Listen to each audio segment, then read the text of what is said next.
Hello, everyone. Welcome to the awesome day of FileMaker training. I'm Richard Carlton, creator of FMTrain.tv, where every day we are learning about the Claris FileMaker platform. Some days are better than others, and this is one of those better days. It's been a great couple of weeks with the Claris team as they roll out the latest version of the Claris FileMaker platform, which is version 22.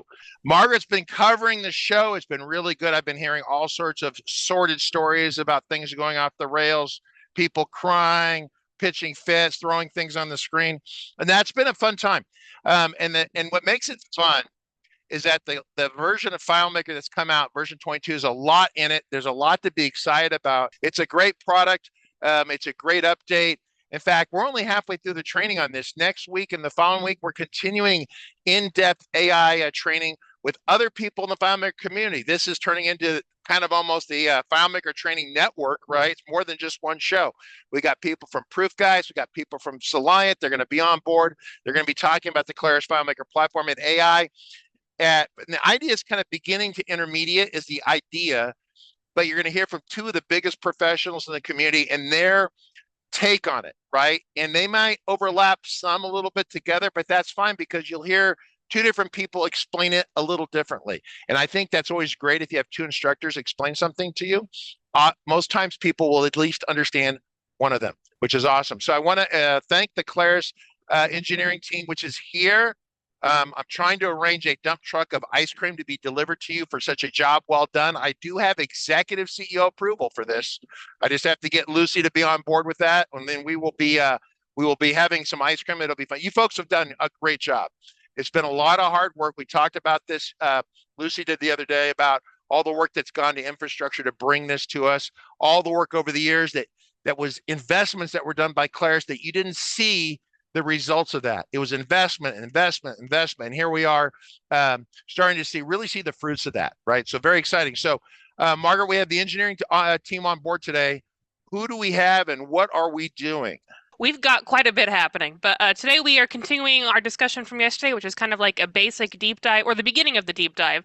And the deep dive continues with more demos and more questions. I have Derek Lee and then Derek Hwang with me today, as well as Wade Ju backstopping the two junior engineers. So the three of us will be sitting here yapping while all of us sit. Well, I say junior, they're not junior. Their technical skills far exceed mine.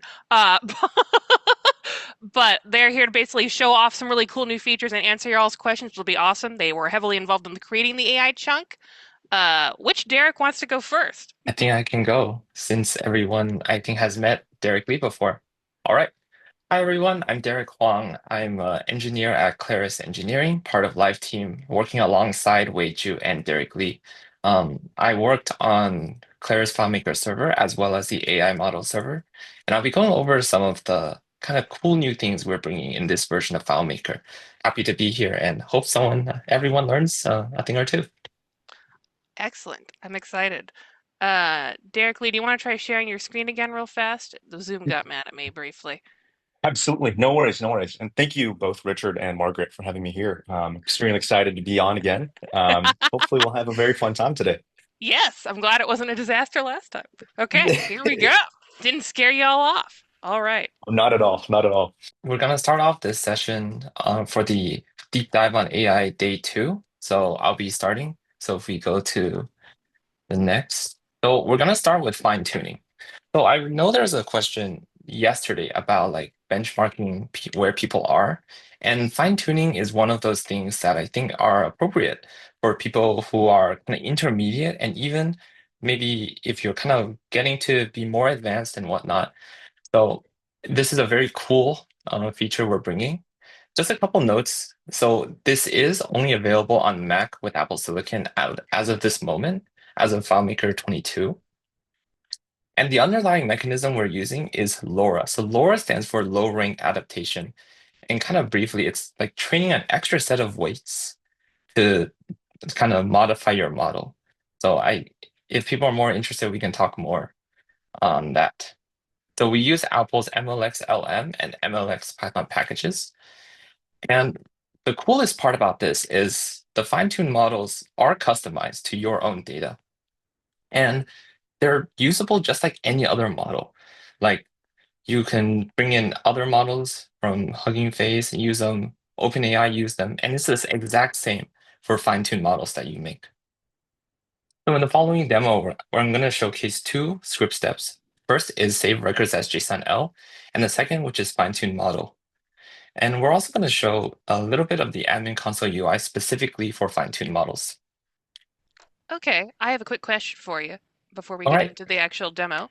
What exactly is a fine-tune model? I get that it's a model of some kind, but I don't quite know what makes it special from the other Cool. models. Perfect. Right. So yesterday there was a question about what is a model, and the question roughly was that it was a bunch of math, right? Of what a fine-tuned model is it takes that model and kind of adds some more math. Crudely speaking, it adds a little bit more math so that you, as the person, fine-tuning the model, can actually modify the results, modify like how it predicts the next word and all that stuff. Right. At the end of this demo, I'll kind of show a before and after, right? We'll fine-tune a model, we'll look at the output, and then we'll go back to the original model and see how the output changes. Okay. So hopefully through that, people can get a better understanding. Okay, so let's start this off. All right. So here I have two databases. The one is called Assets LLM JSON-L, and the second one is called Assets LLM Fine-Tune. So my Assets LLM JSON-L, it has a whole bunch of questions and also find requests, right? If I go through some of the records, you can see these are all different and they all contain both. So the purpose of this, and in the fine-tune, there's a question that is not in the JSON-L, and that's going to be important since Assets LLM JSON-L is going to be our training data. So here's my script. So this is a pretty simple script. And then the cool part here is the save records as JSON-L. So that one's already filled in. So if we take a look at a kind of a new one, you see for this, we want to turn on the format for fine tuning, and then we'll be presented with system prompt, user prompt, right? And assistant prompts and assistant prompt. Yeah.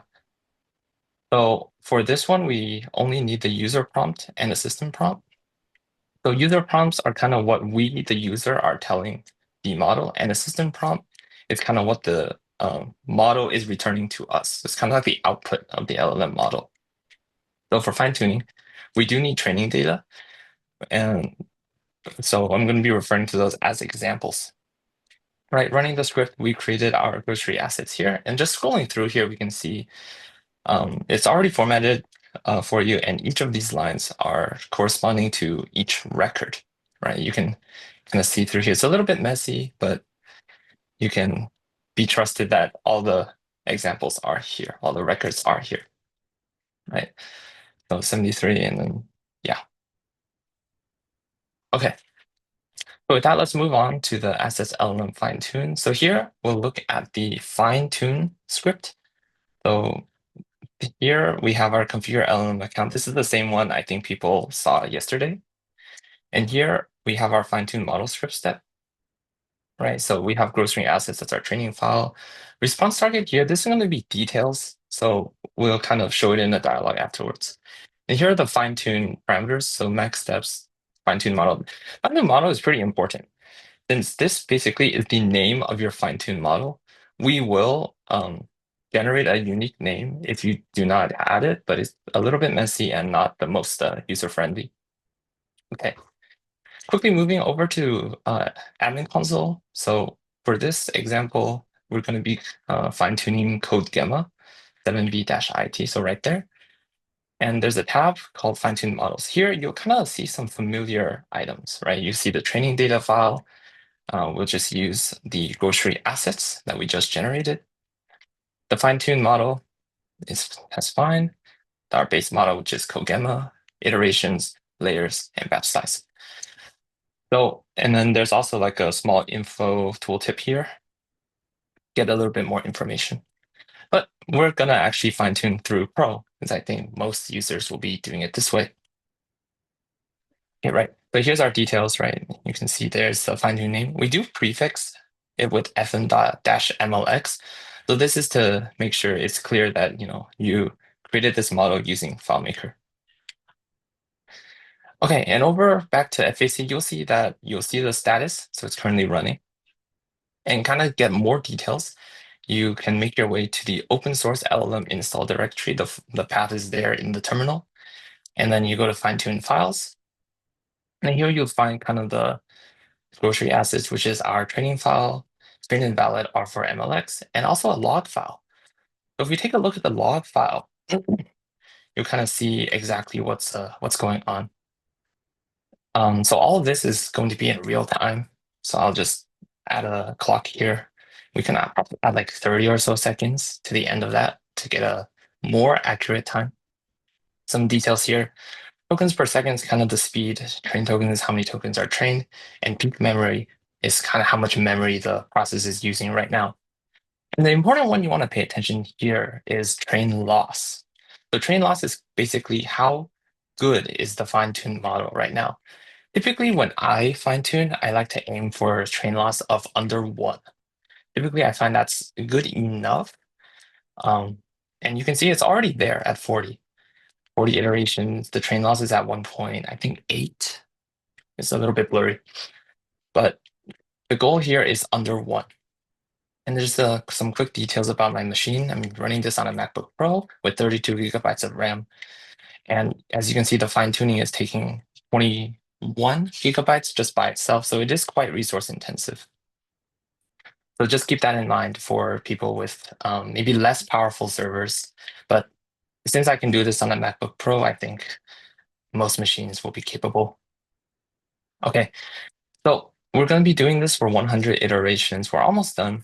I just keep stalling for time. No, you're little good. bit of, Why did the yeah. train loss jump to 8 again? Yeah. Oh, is that a So 0? And I'm missing it's a that? 0.8. Yeah, 0.8. But that's a great observation, actually. So train loss is not always guaranteed to lower. The details of this is kind of more machine learning, more AI focused than we probably want to get into here. But train loss is not guaranteed to go down. So fine-tuning very much is a game of kind of playing with parameters, right? The lower layers, the iterations, the batch size. And then this is just me showing the time, right? Yeah. So it's very much a game of playing with parameters. We can talk more if there are questions about that. So before we can use our fine-tuned model, we need to make sure our base, which in this case is CoGamma, is unloaded. If we don't unload the model before using the fine-tuned model, we might get kind of strange and unexpected outputs. This is because we need to load in the weights, and if the additional kind of math to say, otherwise we might get some weird stuff. So here is my script to generate a new response, right? Our question is, what ingredients are at Trader Joe's? And then here we have kind of the simplest form of generate response from model. We'll have Derek Lee will kind of go into much, much more detail on that. So I hope everyone's looking forward to that. And then, yeah, it's not too complicated. Basically, it's just going to ask the model to generate the response to the question, what ingredients are at Trader Joe's? And here we do want something close to what we had in the assets LLM JSON-L. And then just give it some time. And then, yeah, it's close. It's not perfect, right? But with 73 examples and only 100 iterations, we're not expecting it to be kind of the most perfect response we could ever have. But yeah, it's good enough, I would say. And here, just for science, we can look at what if we use just the base model by itself, right? Just a neat little thing here. When you do generate response from model with the fine-tuned model, it will unload the model for you. So we don't need to kind of manually unload. Oh, that's nice. Yeah. And then we'll just let the base CodeGamma 7b IT do its thing. And as you can see, it's a much more generic answer and kind of nothing like what we had. Okay, right.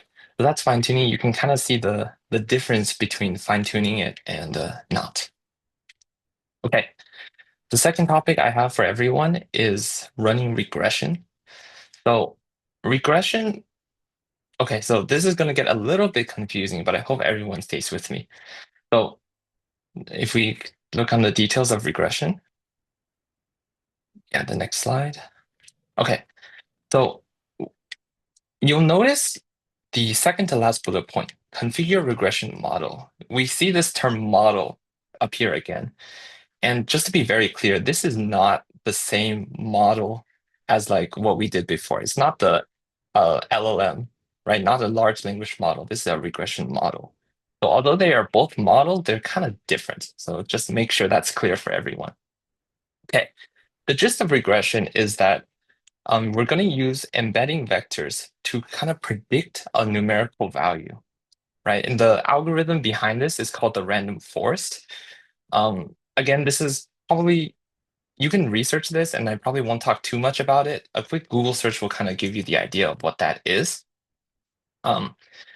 A couple notes is that embedding vectors, so I think people are familiar with that, that was released in FileMaker 21, must be generated from the same embedding model. For example, if you create embedding vectors using OpenAI at a 3, I think, then you need to make sure you keep using that one. If you kind of switch it to a different embedding model, the regression will break down.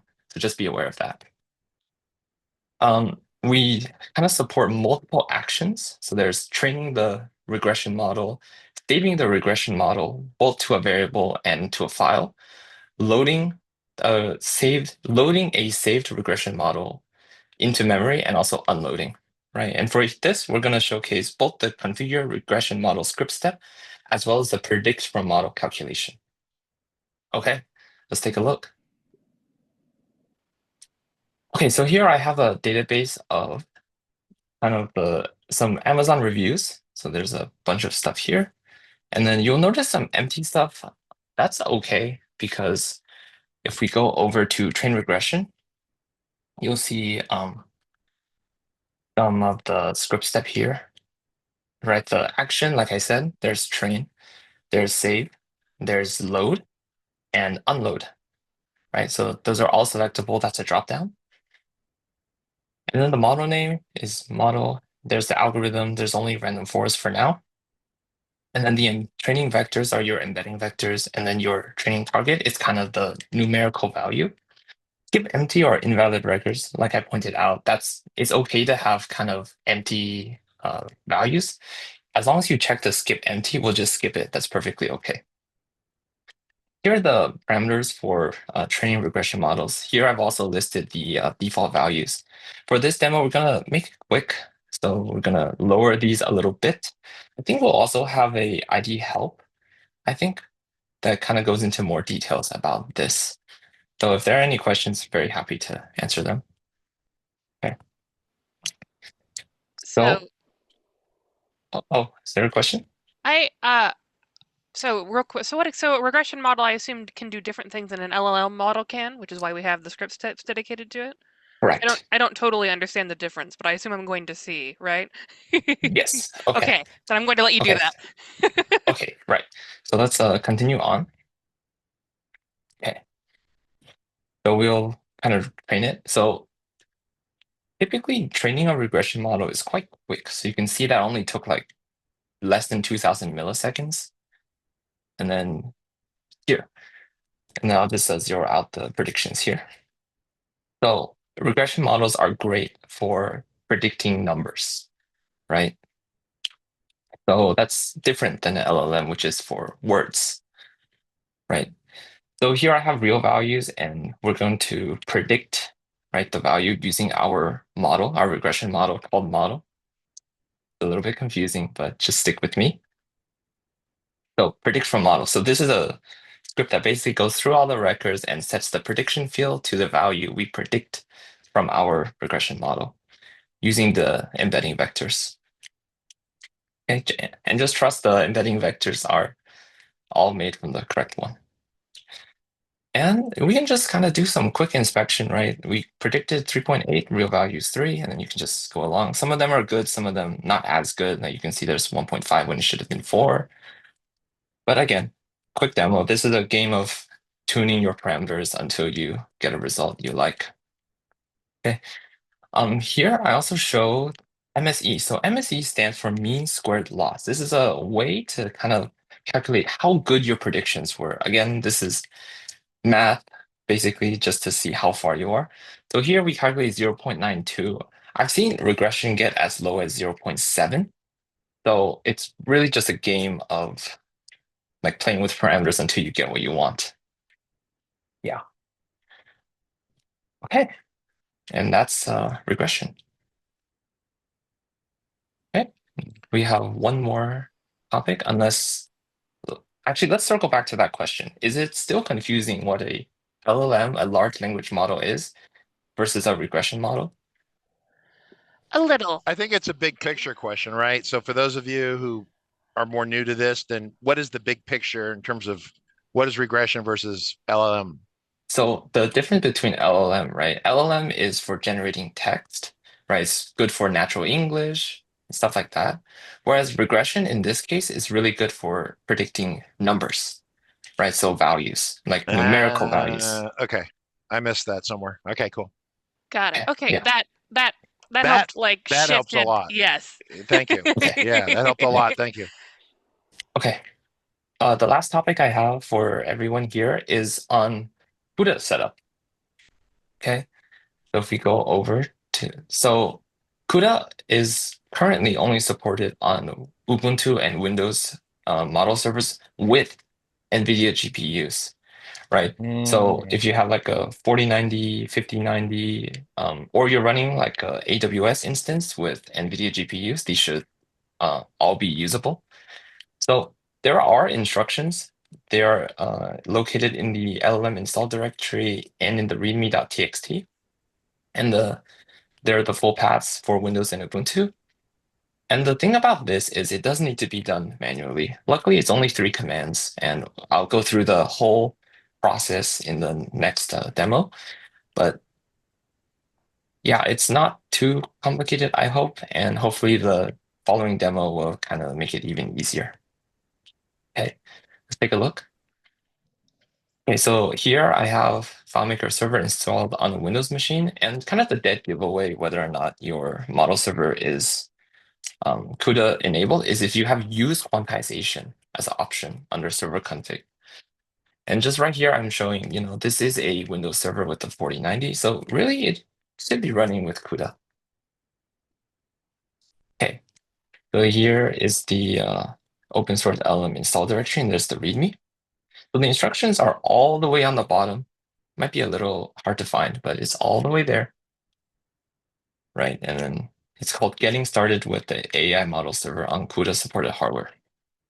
And just right there, we do need to get into our conda environment and then have our commands there. Okay. So let's shut off our model server. We don't want to be modifying anything while it's running. Let's give it some time. No, that's understandable. Definitely don't want to put server through the ringer Um, while Yeah. it's still doing things. quick question. So my understanding of CUDA, All right. it's a hardware acceleration, right? That's what we're talking about with this, enabling that. Yes, using the GPU. Yes. So Margaret, for those of you who are kind of newer, more beginner, right? So certain kinds of processors, right? You have CPUs, the brains, et cetera, et cetera. It's all getting mixed together, but they have processors specifically tuned that help with AI related tasks. Some of that architecture from NVIDIA is called CUDA, has some real performance benefits to it. So. Yes. Got it. Yeah, so if you have the hardware, we do highly, highly recommend it. And I think it's even part of our minimum specs that we really, really want NVIDIA GPUs. In fact, it might be required. So let's continue on. Okay. So we're just gonna go here, and then basically this is just following the instructions to first activate our conda environment. So the conda environment is called FMOS LLM, I believe. Yeah. And then you'll know it succeeded if you see FMOS LLM on the left side of your terminal. Okay. So we do need to run those commands. Oh, and there's a note here. You might need to do uninstall before doing this, right? Otherwise, your install could fail, right? So just keep that in mind. So we have to install this before we do the F, which to install what? The FileMaker, well, I'm not clear. So what do we have to install? What's the order of installation? Okay, yes. So we do need to completely set up the AI model server one time. Okay, so we do need all that to start up. Then you start doing these steps. So you install FileMaker server, then then install the model server, and then turn that off, and then we can start doing these steps. Got it. All right. Yep. Okay, so we can keep going. Right, so these are uninstalling the torch packages. So kind of an important thing to note here, if at any point any of this fails, because we are modifying kind of the dependencies of the model server, if you quit halfway, your model server might not work anymore. So just be aware of that. Okay, so wait, if you don't complete this whole process, you might make it so the server won't work at all? The model server won't work. FileMaker Okay. server will still work, but the model server might not work. Got It it. might just get into a crash loop. Got it. Good to know. Yeah. Complete let's what keep you going. start. Yep. Yeah, I hope the commands are simple enough, and hopefully with this, right, no one will be forced to quit halfway. Okay, so this is just a speed up. This actually takes a decent amount of time, like 2 minutes and 30 seconds in real time. And I think I also cut another 1 minute. So just take some time. And then we also have to do NumPy. Yeah, but this is all Oh, part of the server setup, right? It's kind of a one-time thing for the most part, right? exactly. Yes, only one Okay. time.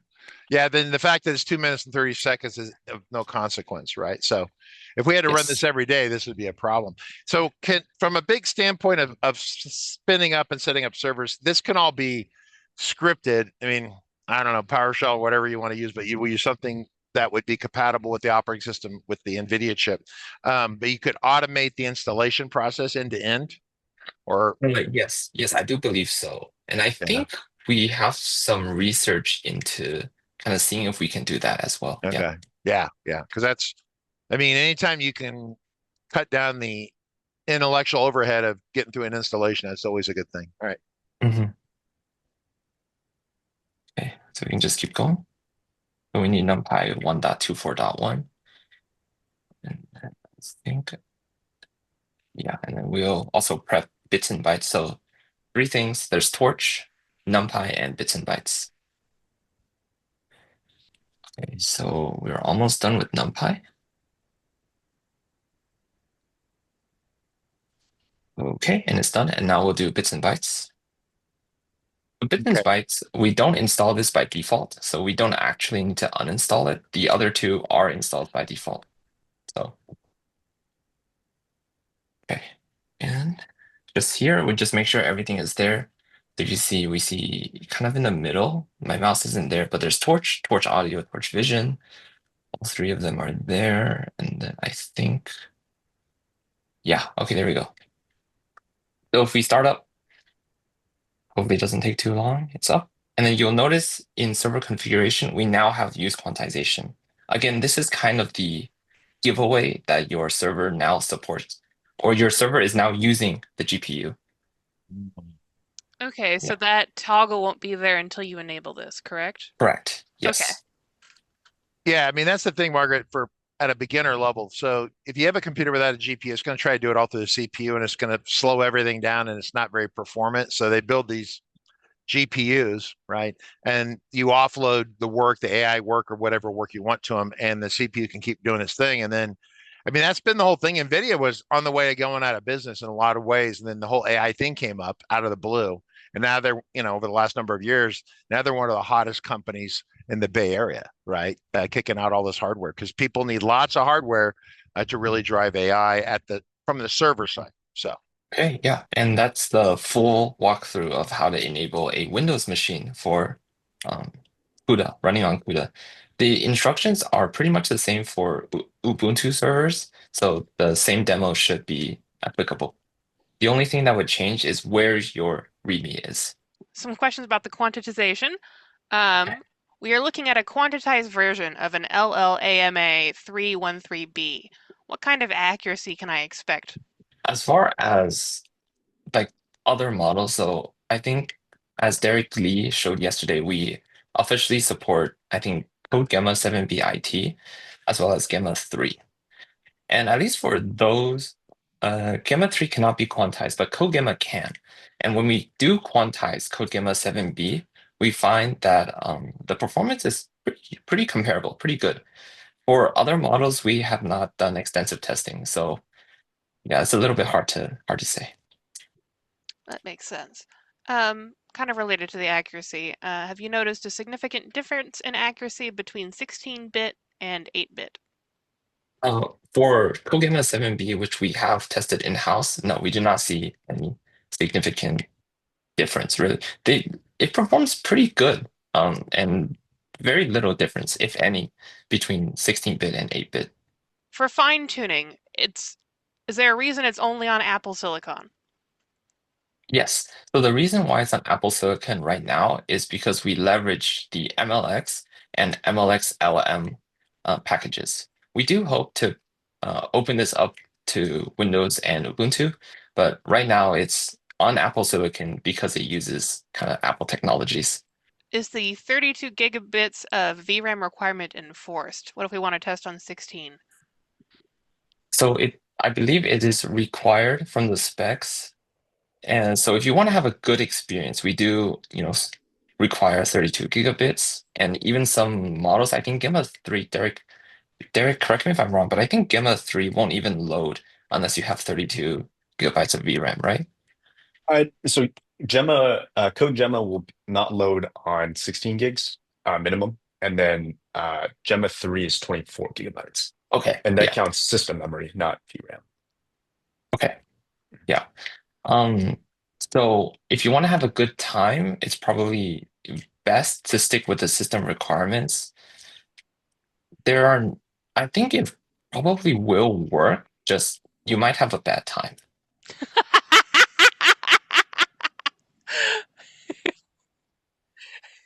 Yes. Yeah, you might have a bad time. If your hardware is not quite up to par of 32 gigabytes, using quantization will help reduce the memory load. So that's something to keep in mind. Oh, that's a nice benefit. Okay. Mhm. Where was it? It snuck past me. Oh, here we go. How much VRAM do I need to run local models of text generation for, like, for example, Google Code Gamma the 7-bit on a PC, Ubuntu/Windows? So for like what Derek Lee mentioned before, right? CodeGamma wants like 16 gigabits of RAM. So if you have CUDA, it will try to load, it all in CUDA. And for Gamma 3, it's 24, right? So it will depend on the model. Depends on how big the model is, right? So 7 billion parameters versus 12 billion parameters, we expect 12 billion to be more. And if you go even more than that, kind of the memory requirement continues to grow. So it kind of depends on what model you're trying to use. Yeah. Okay, we have some more questions, but Derek Lee, do you have a presentation as well today, or am I mentally I spacing? do.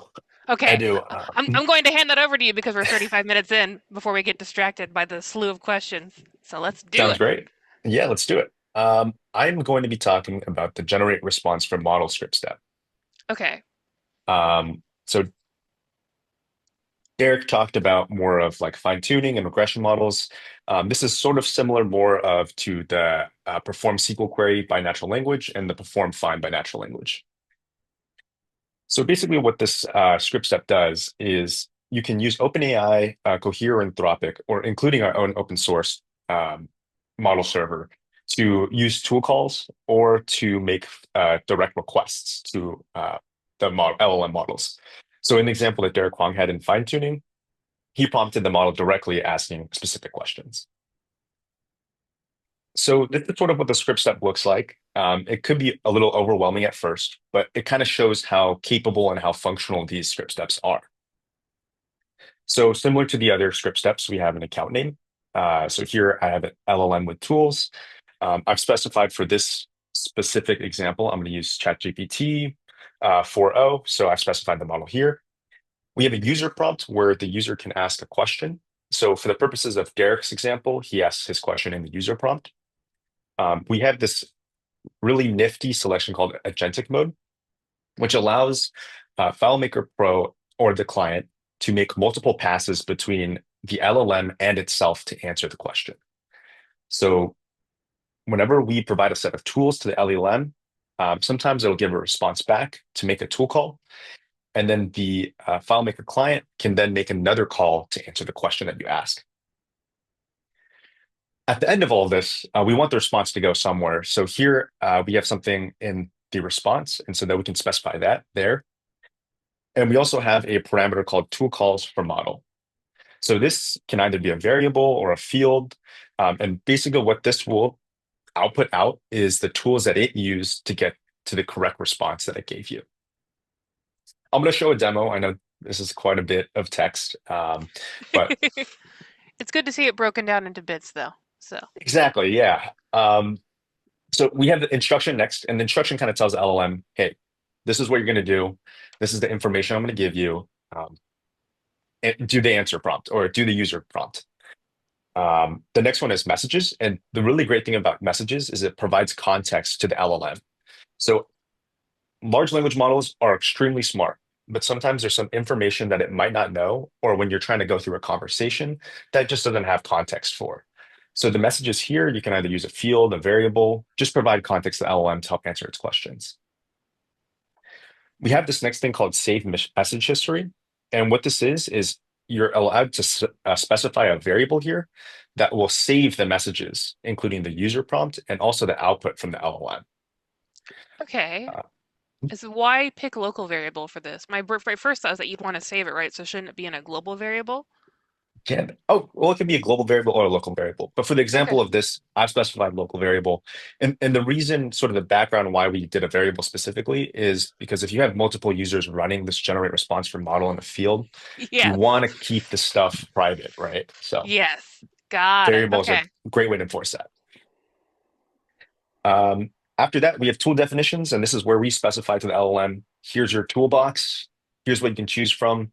Make some calls with these if you feel like it's necessary. And the last option is stream. So stream will show the last response in a stream mode. So sort of similar to if you've used ChatGPT, when you ask a question, it kind of shows you, hey, I'm generating this in progress. So that's what the stream mode does. So are we ready to get into the fine demo? Is everyone? Yes, I think we're following along. So yeah, show me what it can do. Perfect. Well, so here, while we get into it, I want to show you the exact tools that we're using. So here, the question I'm going to ask later is, what is the temperature and the zip code that I'm in? So if I ask ChatGPT won't know my location, and it won't know the temperature either. So I've provided this tool here, which can hook up to a custom function within the FileMaker database, and that can give us more information to the LLM. So this JSON object here, you can provide multiple tools or you can provide no tools. It's very flexible in a sense. And this format depends on the LLM provider and the model that you are using. So for the purposes of this, we are using OpenAI. So you can see here, like we have this, a city, one in our custom function, it's a parameter. And in the JSON here, we can also see that we specified city and also the description of what the city should be. We also specified here that this is required. So like you have to return the city as well. So yeah, this is what a tool calls looks like. You can hook it up to custom functions. You can use some of our inbuilt ones like execute SQL. It's very, very flexible. So here's the nifty demo. Now that we're ready to do it, I showed you guys the tools. Here I have some custom functions. The most important one that I'm going to show you guys is the get temperature custom function. So here we have a calculation result, and we also have the parameter of city. So now within the script step, I kind of walked through everything here already, but we have the LLM count with tools, the model that we specified, the user prompt, which I've provided, and I'm also letting the LLM know, hey, make multiple passes, do whatever you need to find the response. And the second thing I've done here is also specify the answer. So I've specified this field here. It can be a variable. It's very flexible. I also want to specify and also learn what tools that the LLM used. So I've stored it in this tools used variable. And I'm going to go ahead and also specify the instruction as well. So if we look here, the instructions that I've used is Provide a clear, concise, and specific answer with examples if applicable. Keep explanations brief until more detail is requested. So you can change the instruction set to sort of craft the response that the LLM receives back. I'm telling the LLM, just be as concise as possible and just provide me the answer. If I wanted to provide a paragraph, I can also insert that in these instructions. Got it. And okay, and it saves the previous messages, so you can attach that if you feel inclined. Absolutely. Yeah. We can perform some FileMaker magic on this to add more to the messages. Which is always nice. Yep. So here, I've also specified this field for previous messages. And if we look here, for the purposes of this demo, I'm specifying and letting the LLM know I'm in Cupertino. So 95014 is my zip code. So for additional conversation knowledge, we can add more context here. But for the purposes, I've only added 2. And this is a JSON object, an array. And with each of these, I've specified the role and also the content of each. And so this also depends on the model as well. So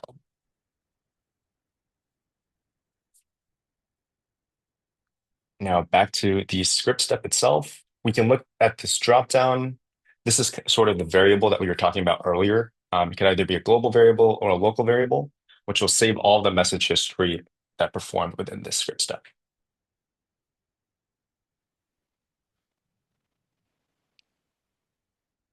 Right. So I'm just showing you some magic here that it's going to print out the message history in that custom dialog later. Mm-hmm.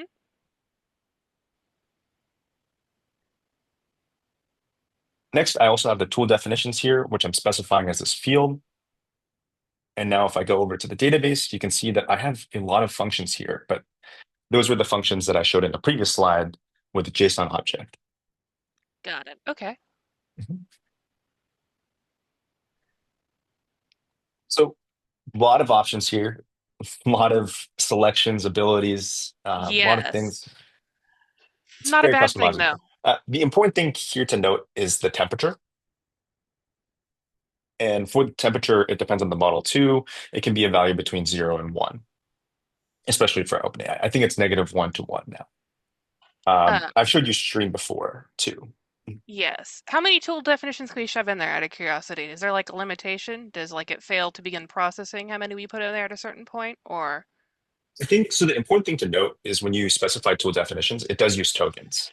So if you try to okay. shove a bunch in there, it's going to use up tokens. So That is is good there to a know, limit? actually. I don't know.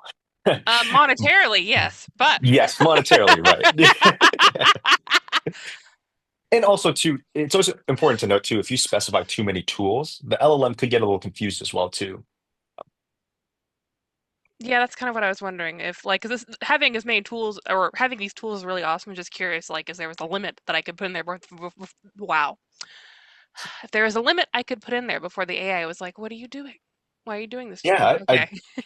it depends on the context of the model, but I Mhm. think it's fairly competent usually with the number of tools you specify. Got it. Cool. Yeah. All right. And we have stream here too. And like I said before, stream will just show it, once we get the response back live, it'll show you exactly what the model is thinking about. Excellent.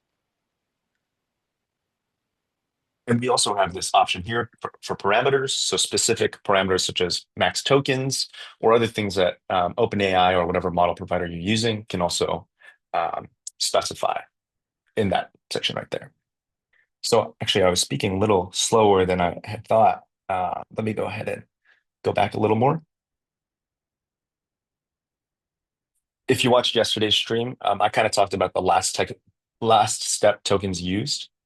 And what that does is it gets all of the tokens used to produce that response. So I'm going to go ahead and output it in this field here. Okay, which is good to know. Yeah, exactly. So here's the function again.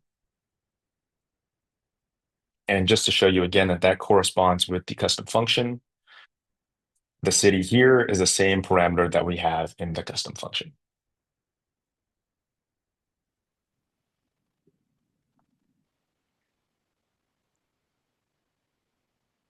showing again previous messages here. Just want to highlight again the 95014. And we can see here the token usage as well that's produced from the result.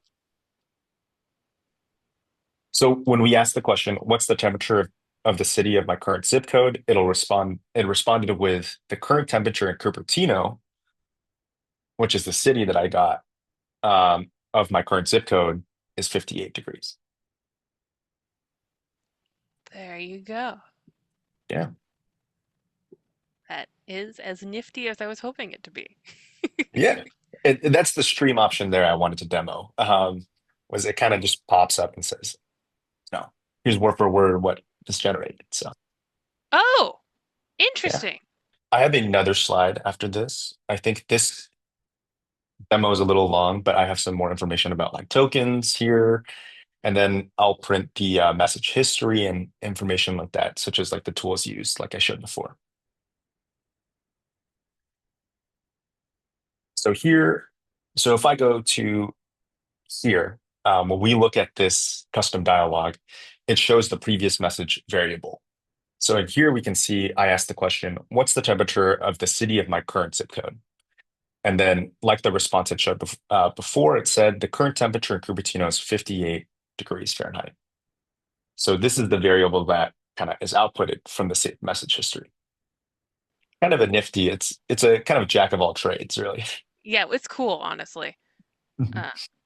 I'm gonna have a lot of fun playing with the script steps. It's gonna take me a while to wrap my head around all the functions of it, but Once you get the hang of it, it's fast. It's really fast. yeah, I like how you guys have set it up. Yeah, and this last one kind of shows you the tool calls that it used to get to the final response. So it got the city from the zip code, and then it got the temperature from the city. Oh, interesting. So it tells you what specific tools it used, even if it had more available to it? Yep, exactly. Nice. Okay. Yeah. That's cool, actually. And sort of to show you, like, what if you don't include any previous messages? I'm going to go ahead and remove my previous message. And once I send the information, you can see that it can't come up with the right response because there are no previous messages about what, like zip code. I like that it tells you that, though, instead of just generating a random, like, you live in zip code 111, so here's your temperature. But I like that it tells you that it has no idea what's happening. Or, it doesn't have the correct information, rather. Yeah, it's really cool. And that's the last part of the demo I have to show. So cool. Now I get to questions. inundate you with, well, we got 10 minutes, so I'll inundate you with some questions before you escape. Okay, this is kind of an earlier server question. How do we point a Linux FMS server to a Mac OS-based AI model server? Do you know what ports and protocols it would require? Yeah. So when you host on a separate system, if you look at the AI services tab, it'll provide the URL that you can use to access it. We utilize the existing reverse proxy, so you can connect by the endpoint that is specified there. I think it's /LLM/v1. Okay. And then let me grab, where was this? Yeah, Wim was adding that 24 gigabytes of RAM is not going to allow you to run most decent text generation models. Yes, don't. The lesson of the last 2 days for sure is do not skimp out on your RAM requirements. Security concerns. We love security concerns. For a private LLM on FMS, will we need a separate server other than production to handle the requests for light loads? So for models like the text embedding and image embedding, those are capable enough to be run alongside your database if you're careful. But especially for text generation, fine tuning, and RAG, I think those are all things that we recommend that you perform on a separate server. Related, if FM22 is evolving into distributed logic/compute database, which reaches out to the cloud or AI, does this mean that distributed logic/compute increases the risk to my data? Ooh, it's a hefty one. I think it all starts with making sure that your data is secure and you have the right access permissions for everything. Especially with AI, there's so many things that you can send to OpenAI, Anthropic, Cohere. But if you want security in mind, the AI model server is a great tool to make sure all your data is sent and received locally on your server. Could a container with radiography be sent to and analyzed by an LLM? Question mark. I'm not too So I guess familiar like with the format. I yeah, mean, Derek, go ahead. Go ahead. yeah, I was gonna ask like if it's a PDF, right? Like if it's just text, then probably, right? Because we can just send that text. If it's a PDF, I think you'd probably want to first get the text out of it. I think we have functions and calculations for it, and then you can send that to the LLM. Yeah, and if you have like an LLM for a specific purpose, aren't there LLMs out there trained for like really specific tasks? So you could probably go Yeah, find one for yeah, radiography. Yeah. absolutely. Or train one yourself if you've got the information for it. Mhm. Uh, if we install Fast API manually, can we load more embedding models at the same time? So our AI model server, if you decide to use any of the sentence transformer models outside the ones we recommend, they should work. But if you install Fast API, you kind of have to do the integration yourself. So it could work, but it's kind of up to the discretion of the user. Can multiple users work in different AIs, or do they have to wait to load and unload the other users? Yes. So if you currently right now we only allow one model type. So one embedding model to be loaded, one text generation, one image embedding. That was just to keep RAM requirements in mind. So if you have users that are swapping between two, it could take some time. That being said, though, if you have a user who's doing, say, like image embedding and a different user who's doing like text embedding, then both of those models can be loaded and used at the same time. For text generation, it's a little bit more nuanced since depending on your hardware, text generation may take a long time, and that could potentially block other requests. Could you split your calls between OpenAI and a self-hosted LLM? Absolutely. Example, sensitive calls can be sent to the self-hosted, but more generic calls can be sent to the OpenAI. Yeah, absolutely. So each of these script steps we have for AI has the account name. So you can have different accounts for each. So if you decide to send one to OpenAI and then another to the AI model server, it's totally configurable. Which is awesome. Um, do you have to sign into the AI every time you perform a query? It's per session. So like Derek mentioned, right, you have your configure AI account and that gives you a name. So per session, as long as you run that once somewhere, that'll be good. But then if you're kind of closing in and out, then you might need to run it a couple more times. Good to know. Does it matter if the server for the AI services is a physical machine versus a VM in a data center? Oh, so it's important, especially with VMs, to sort of consider, is CUDA available through the VM or hypervisor? Um, if it's on a physical machine, it's kind of easier to sort of debug. But I know if you're using like VMware, sometimes CUDA might not be available to the VM. This is kind of about the LLM comments from yesterday. Can you mix the LLM comments with a non-LLM comment in the same field? So, Kind so of. Oh, wait, yeah, maybe go ahead. yeah. So the you can mix it. But the thing is the bracket LLM bracket needed to be the last one. So you will take put this way, say you already have some comment in there unrelated, and then right now you want to let LLM understand what this is. So then you can put at the end the bracket LLM bracket and whatever message you want to let LLM know. And So actually, we are working on the MakerDAO beta, so probably have a totally separate mechanism for the next release. But for now, I think for this one, put this way, if your schema you think is very clear for LLM be able, simply put is if LLM can figure out correct SQL query, you get a correct result, then you don't need to do this. But if not, that's kind of the way to do it. Yeah. Thank you. okay, cool. Okay, that makes perfect sense, actually. It's also good to know. So you can split up your comment a little bit as you need to. There is some questions about providers. Azure allows for OpenAI calls, but in a private secure server. Is this compatible? So the way our script sets work is we hook into the like public APIs or OpenAI, Anthropic, and Cohere. I think if in that situation the API endpoint is the same, then it should work. If not, then maybe not. Yeah, that makes sense, right? Because you're accessing those open APIs. I think we're wrapping up if I'm not missing anything. Someone, the wonders of the FileMaker community. Someone went and found radiography-based models. They exist, so go find them. There are models out there for you. I think we're gonna wrap up because I just realized it's 2 o'clock. Thank you both. Thank everyone very much for coming. Thank you both for coming. Thank you for the demos. It's been a blast.